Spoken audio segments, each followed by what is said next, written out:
کہ 10 لوگوں پر بھی ایک امیر کو مقرر کر دیا جائے تو پھر اس کو کل قیامت کے دن کیسے لایا جائے گا؟ زنجیروں میں جکڑ کر لایا جائے گا۔ اگر تو اس نے ان 10 لوگوں کے اوپر عدل و انصاف کا معاملہ کیا ہوگا تو زنجیریں ہٹا دی جائیں گی، اور اگر انہوں نے اس کی حق تلفی کی ہوگی تو زنجیروں میں جکڑ کر اسے جہنم میں پھینک دیا جائے۔ تو اگر آپ کے گھر میں 2 یا 3 بچے ہیں، 5 یا 6 بچے ہیں، آپ بھی تو اس کے اوپر وزیر ہیں نا، آپ سے پوچھا جائے گا کہ آپ کا بچہ ایسا کیوں نہیں کرتا تھا، یہ عمل کیوں نہ کیا اس نے۔ ہم بچے کو سارا کچھ کروا سکتے ہیں، اسکول بھیج سکتے ہیں، ایف اے کی B A M S C کروا سکتے ہیں، تو اس بچے کو نمازی بنانا بھی آپ کا کام ہے، اس بچے کو دین کا سکھانا بھی آپ کا کام ہے، قرآن و سنت کی چھوٹی چھوٹی سنتے بھی سکھانا آپ کا کام ہے۔ بچے وضو کر لیتے ہیں، انہیں پتہ ہی نہیں دعائیں کون سی ہیں، بچوں کو پتہ ہی نہیں ہے وضو کرنا کیسے ہے، کس نے سکھانا تھا؟ کسی مدرسے والوں نے نہیں سکھانا، ماں کی گود پہلی درسگاہ، کیوں کہا گیا ہے یہ پہلی درسگاہ، یہیں سے ہی بچہ ادب و آداب سیکھے گا۔ تو ہم دیکھتے ہیں آگے کہ اللہ کے پسندیدہ لوگ جب حکومت میں آتے ہیں تو ان کے اندر کون کون سی صفات ہوتی ہیں۔ اللہ کے پسندیدہ بندے جب حکومت میں آئیں گے تو ان کے اندر 3 صفات کا ہونا ضروری ہے۔ یعنی اگر آپ دیکھیں کہ کوئی بندہ اللہ کا حکومت میں آ رہا ہے اور اس کے اندر یہ 3 صفات موجود ہیں تو آٹومیٹکلی اس کو ووٹ دے دینا چاہیے۔ نمبر 1 ایجوکیشن، تعلیم، دنیاوی تعلیم بھی ہو اس کے پاس اور دینی تعلیم بھی ہو، اور ان دونوں تعلیموں میں سے سب سے بیسٹ تعلیم معرفت الہی۔ دینی تعلیم لے کر بھی معرفت الہی نہیں آتا بعض لوگوں کے پاس، یعنی میں نے یہ تو کہہ دیا دنیاوی تعلیم بھی ہو اور دینی بھی ہو، لیکن ان دونوں تعلیم کے ساتھ اسے اللہ کی پہچان بھی ہو۔ اللہ کی پہچان ہوگی تو اللہ سے ڈرے گا، اللہ سے ڈرے گا تو کسی کی حق تلفی نہیں کرے گا، اگر اللہ سے ڈرے گا ہی نہیں تو حق تلفی تو ہوتی رہے گی۔ تو یہ پہچان ہوگی نا کہ اللہ وہ ذات ہے جس نے مجھے زنجیروں میں جکڑ لینا ہے۔ تو پہلی چیز، پہلی صفت اس کے اندر کیا ہو؟ تعلیم، دنیاوی بھی اور دینی بھی، اور اس کے بعد دوسری چیز کیا ہے؟ تربیت۔ تعلیم تو آ گئی ہے، تربیت نہیں ہے تو کوئی فائدہ۔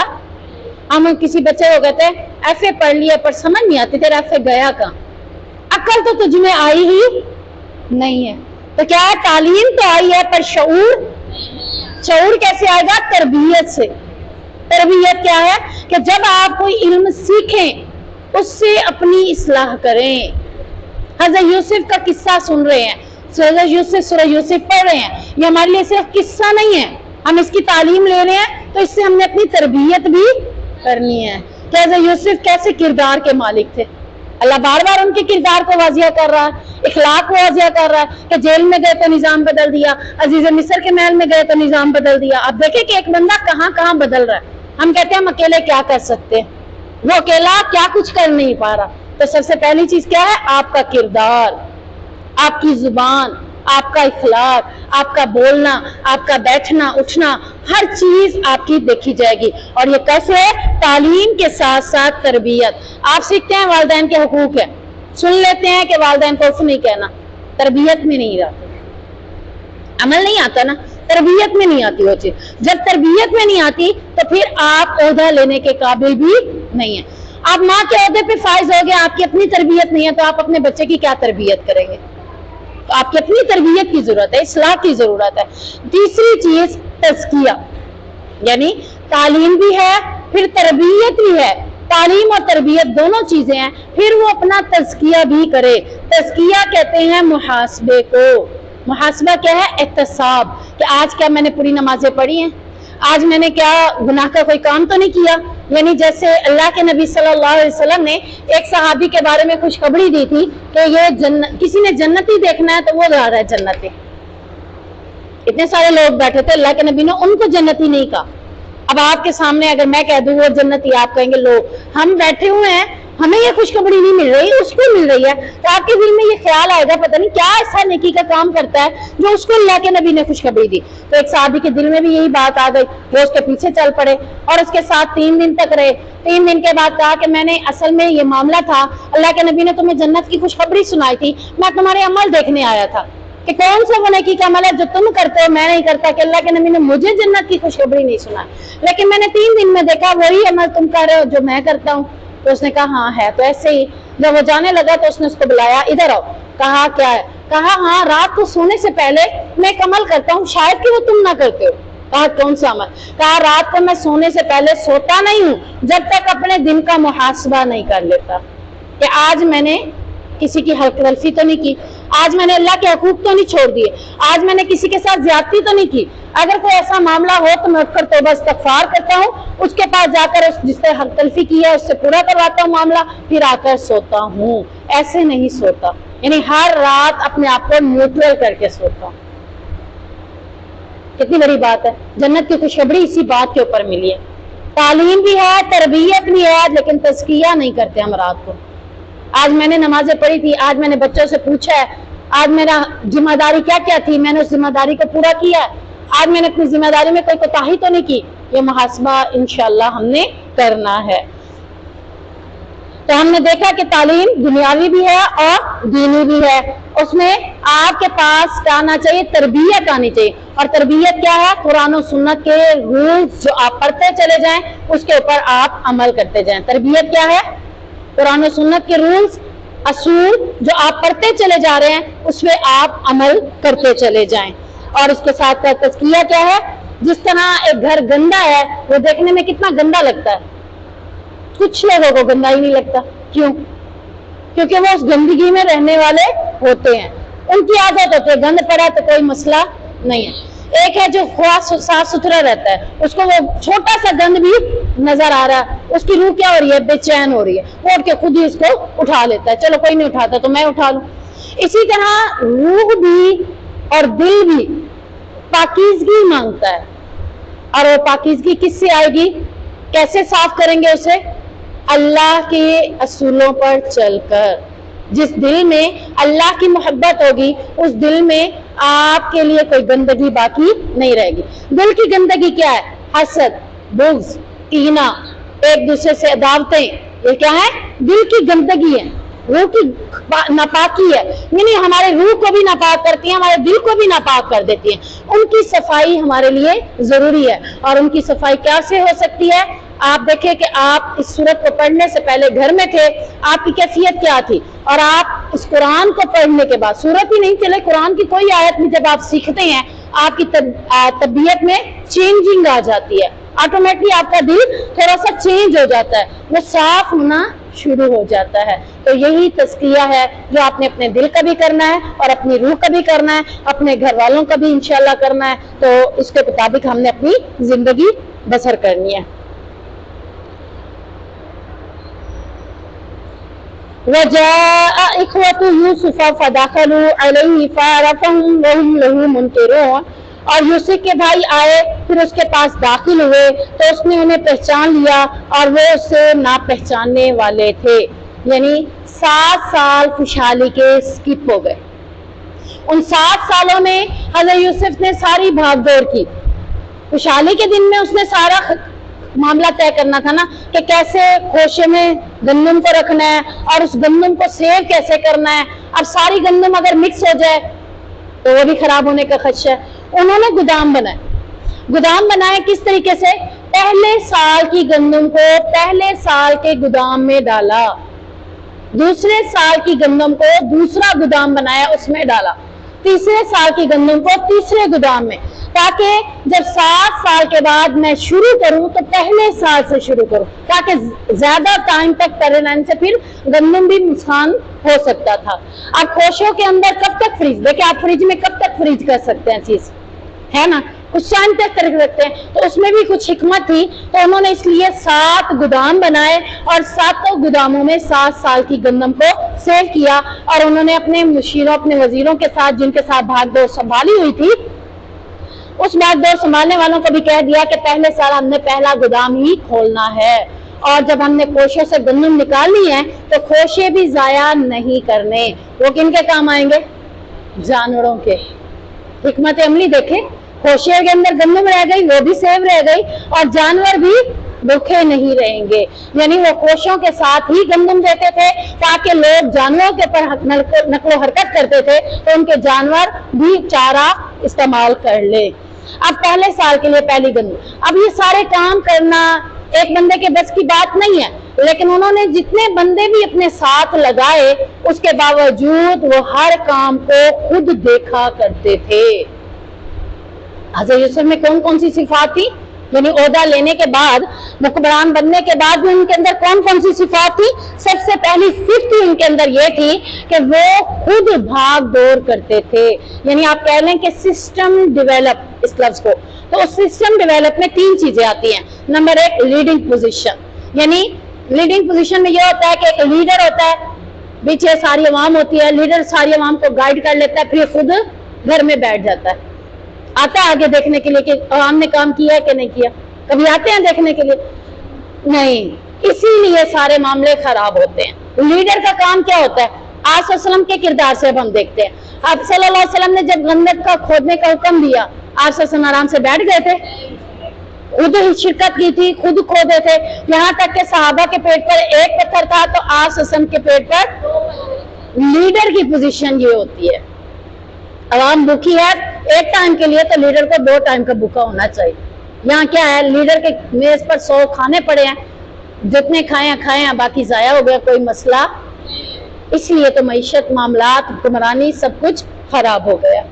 اب یہاں پر حضرت یوسف میں سب سے پہلی کوالٹی کیا تھی کہ لیڈنگ پوزیشن میں بھی ہوتے ہوئے بھی وہ ایک ایک کام کو خود جا کر دیکھا کرتے تھے کہ کام صحیح ہو رہا ہے یا نہیں ہو رہا ہے تو نہیں ہو رہا تو اس کو کیسے صحیح کروانا ہے۔ ایک ایک، یعنی گودام بنانے کا حکم دیا، اب یہ نہیں ہے کہ خود نہیں دیکھنے آئے کہ گودام بنے کہ نہیں بنے، ہو سکتا ہے نہ بنتے، لیکن وہ خود آ کر چیک کرتے، بتاتے ایسے ایسے کرنا ہے، یوں کرنا ہے۔ یہ بھی نہیں، پھر گوشے اکٹھے ہو رہے ہیں تو وہ بھی دیکھا کرتے، ہر کام کی بھاگ دوڑ میں وہ خود آ کر اپنے آنکھوں سے دیکھا کرتے تھے، بھاگ دوڑ کر کے آیا کرتے تھے۔ دوسری چیز اس میں ہوتی ہے مانیٹرنگ پاور، جیسے ہم کہتے ہیں نا کیمرے کی آنکھ، ہم جو لگا دیتے ہیں نا مال میں کیمرے کی آنکھ، اب کیا ہے کہ کمپیوٹر کے آگے ایک بندہ بٹھا دو بس وہ دیکھ لے گا، نہیں، وہ کمپیوٹر خود تھے، ہر جگہ خود جا کر دیکھا کرتے تھے کہ کہاں کسی کے اندر سستی ہو رہی ہے، کون کوئی کام نہیں کر رہا۔ اور آپ کو پتا ہے کہ ان کاموں کے لیے انہیں سب سے پہلے مخلص ساتھیوں کی ضرورت تھی، اور وہ مخلص ساتھی کون تھے؟ قید کے ساتھی تھے، قید سے رہا پانے والے ساتھی، وہ ان کے مخلص ساتھی تھے جن کی وہ تربیت قید کے دوران کر چکے تھے۔ ان کو لیا، ان کے ساتھ ساتھ باقی کی تربیت بھی کرتے گئے اور ان کو بھی ساتھ ملاتے گئے، کام بڑھتا گیا اور کام ہوتا گیا، اور ہر کام کو پتا تھا ہر بندے کو کہ یوسف علیہ السلام خود دیکھنے آئیں گے، کبھی ادھر جا رہے ہیں کبھی ادھر جا رہے ہیں۔ پچھلے ہفتے ہم نے یہی پڑھا ہے نا، حیث یشاء نصیب یتبوأ منہا حیث یشاء، کہ وہ جس جگہ چاہتے جاتے تھے، یعنی ہر جگہ وہ بھاگ دوڑ خود ہی کرتے تھے۔ اب یہاں 7 سال انہوں نے خوشحالی کے دنوں میں اتنی بھاگ دوڑ اور اتنی محنت کی کہ وہ اللہ نے سکپ کر کے اگلے 7 سالوں کا معاملہ ظاہر کیا کہ اگلے 7 سال ان کے معاملہ کیا ہوا۔ جیسے ہی قحط سالی کا معاملہ شروع ہوا، پہلا سال شروع ہوا، تو ملک مصر کے تمام علاقوں اور شہروں کو قحط نے اپنی لپیٹ میں لے لیا تھا، یہاں تک کہ کنعان کے اندر بھی اثرات پہنچ گئے قحط سالی کے۔ کنعان وہ علاقہ تھا جس میں حضرت یعقوب علیہ السلام اپنے بیٹوں کے ساتھ رہتے تھے۔ تو یہ شام اور فلسطین کے علاقے ہی ہیں، انبیاء زیادہ تر فلسطین کے علاقوں میں ہی مبعوث ہوئے ہیں، اس لیے فلسطین کو انبیاء کی سرزمین بھی کہا جاتا ہے۔ کافر وہ لینے کی کوشش کرتا ہے، فلسطینی نہیں دیتے، تو وجہ کیا ہے؟ ہم اپنے انبیاء کی سرزمین کیوں دیں؟ جہاں پر انبیاء مبعوث ہوئے ہم وہ کیوں دیں؟ جس مسجد کے اندر نبی کو امام الانبیاء کا لقب مل گیا، وہ مسجد ہم کافروں کو کیوں دیں؟ تو یہاں پر یہ دیکھیں کہ کنعان تک بھی معاملات پہنچ گئے، یعقوب علیہ السلام بھی اپنے سارے اہل کے ساتھ ادھر قیام پذیر تھے، قحط سالی ان کے اوپر متاثر کرنے لگی، سنتے سنتے بات پھیلتے پھیلتے بہت دور تک پھیلی۔ حضرت یوسف کے بارے میں بتا رہی تھی کہ وہ حکمران بنے تو صفات ان میں کون کون سی تھی؟ نمبر 1 لیڈنگ پوزیشن میں تھے، نمبر 2 مانیٹرنگ ریڈنگ بھی خود کرتے تھے، نمبر 3 پر پرسن ڈسٹریبیوشن الاؤ کیا تھا، یعنی ٹوکن جیسے ہم کہتے ہیں کہ جس کے پاس ٹوکن ہوگا تو وہی لے جائے گا۔ اب پرسن آتا تھا اپنے بارے میں بتاتا تھا، اسی کو گندم ملتی تھی۔ اب یہ نہیں تھا کہ جو مر گیا اس کا بھی شناختی کارڈ اٹھا کر آ جاؤ تو آپ کو راشن مل جائے گا، نہیں، پر پرسن، ہر شخص خود آئے گا اور خود لے گا. کوئی یہ نہیں کہہ سکے گا جیسے ہم کہتے تھے بچپن میں ہماری بہن کا بھی حصہ دے دو، ہمارے امی ابو کا بھی حصہ دے دو. پر پرسن، الاوتا پر پرسن، جو آئے گا وہی لے گا، جو نہیں آئے گا اسے نہیں ملے گی. تو یہاں پر حضرت یوسف علیہ السلام کے بھائی بھی اور اس کے باپ نے بھی یہ باتیں سنی کہ نہ صرف مصر کے اندر وہ یہ معاملہ چلا رہے ہیں بلکہ مصر کے ارد گرد کے علاقے بھی اگر لینے کے لیے جاتے ہیں تو ان کو بھی گندم مصر کا بادشاہ دے رہا ہے، مصر کا وزیر دے رہا ہے. اب حضرت یوسف میں دوسری بات ایک اور کیا آ گئی کہ انہوں نے صرف اپنے ملک کی حکمرانی نہیں دیکھی، ان کی نظر دور تک تھی کہ اپنے ملک کے لیے جتنی انہیں گندم ضرورت تھی وہ اتنی سیو کر کے باقی چھوڑ دیتے یا باقی کھا لیتے. نہیں، انہوں نے کوشش کی تھی کہ اپنے ملک سے بھی زیادہ گندم کو سیو کیا تھا تاکہ جب قحط سالی پڑے ارد گرد کے لوگ آئیں تو وہ مایوس ہو کر نہ لوٹیں، ان کو بھی ہم یہ گندم دے سکے. ہمارے ملک میں پہلے باہی کو ہی دے دیا جاتا ہے اور جب ہمارے پاس وہ گندم کم ہوتی ہے تو پھر بھاری رقمیں دے کر ان سے واپس لے رہے ہوتے ہیں. ادھر سے سستے داموں دے رہے ہوتے ہیں، ادھر سے مہنگے داموں ان سے خرید رہے ہوتے ہیں. اپنی جتنی ضرورت ہے پہلے وہ اپنے پاس رکھنی چاہیے. یہ حکمرانی میں سب سے مین چیز ہے کہ آپ کی معیشت کے اندر، آپ کی عوام کے اندر جتنی معیشت کی ضرورت ہے، جتنا کھانا پینا گندم چیزیں ضرورت ہے اناج کی، وہ آپ پہلے اپنی کوانٹیٹی پوری کریں، اس کے بعد جو بچ جاتا ہے وہ آپ دوسرے ملکوں کو دینا شروع کر دیں. لیکن یہاں اصول چینج ہے، اپنے ملک کو نہیں دیکھا جاتا، باہر دیکھا جاتا ہے اور باہر کے بعد جب کم ہوتی ہے تو پھر کہتے ہیں اتنے میں ملے گی، اتنے میں ملے گی، پیاز اتنے میں ملے گا، ٹماٹر اتنے میں ملے گا، ہر چیز مہنگی داموں میں ملتی ہے. تو حضرت یوسف علیہ السلام کے یہ سارے سکلز تھے حکمرانی میں جو ان کے اندر پائے جاتے تھے. سکلز کہتے ہیں کوالٹی کو، سکلز کہتے ہیں کہ ان کے اندر صفات.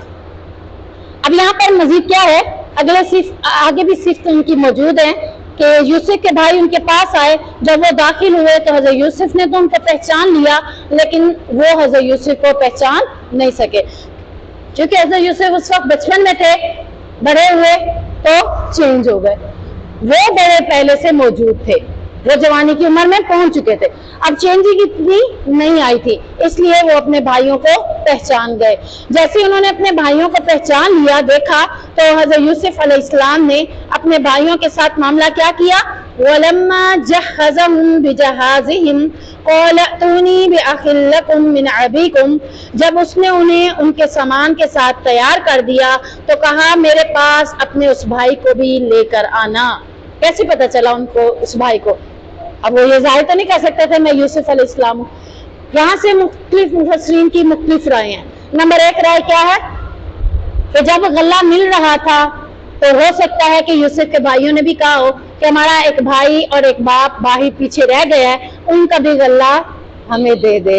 یعنی وہی بات آ گئی، جو گھر ہے ان کا بھی حصہ دے دے. انہوں نے کہا ایسے نہیں ملے گا، اگلی بار بھائی کو بھی لے کر آنا. دوسری بات یہ ہے کہ حضرت یوسف کے بھائیوں نے وہاں آ کر اپنی ساری معلومات دی تھی کیونکہ وہاں ساری معلومات اندراج کروائی جاتی تھی کہ آپ کے گھر کے کتنے ممبر ہیں. جیسے ہمارے نادرا کے اندر ساری ڈیٹیل موجود ہے، آپ نے صرف اپنا نام بتایا، آپ کے کتنے بھائی ہیں، آپ کی کتنے بہنیں ہیں، نادرا آپ کو بتا دیتا ہے. ٹھیک ہے نا؟ تو اسی طرح ان کے پاس بھی اندراج کے لیے لکھا جا رہا تھا تاکہ کوئی غلط بیانی کر کے گندم نہ حاصل کر سکے. تو انہوں نے جیسے اندراج کروایا، اندراج میں دیکھا کہ 11 بھائی لکھوا رہے ہیں، 12 لکھوائے ہیں، ایک جنگل میں گم ہو گیا ہے، ایک ہے باپ کے پاس ہے، 10 ہم آئے ہوئے ہیں. تو کہا کہ اگلی بار اپنے بھائی کو بھی لے کر آنا. اور پھر بھائی کو لانے کے لیے مزید وہ کیا کہہ رہے ہیں، الا ترون انی اوفی الکیل وانا خیر المنزلین. کیا تم نہیں دیکھتے کہ بے شک میں ماپ پورا دیتا ہوں. یعنی ترغیب دے رہے ہیں، بھائی کو لانے کی ترغیب دے رہے ہیں. ہم بھی تو ایسے ہی ترغیب دیتے ہیں نا، بچے یہ کام کر لو پھر تمہیں یہ دوں گا، محنت کر لو پڑھ لو پھر پوزیشن لے لو گے، پیپر اچھے ہو جائیں گے. ہم بھی لوگوں کو ترغیب دیتے ہیں. تو یہ سب سے پہلے حضرت یوسف علیہ السلام اپنے بھائیوں کو ترغیب دے رہے ہیں، کیا تم نہیں دیکھتے کہ میں ماپ پورا دے رہا ہوں تو تم اپنے بھائی کو لے کر آنا. یہ کیا ہے، انہیں ترغیب آئی گئی. آگے کیا کہہ رہے ہیں،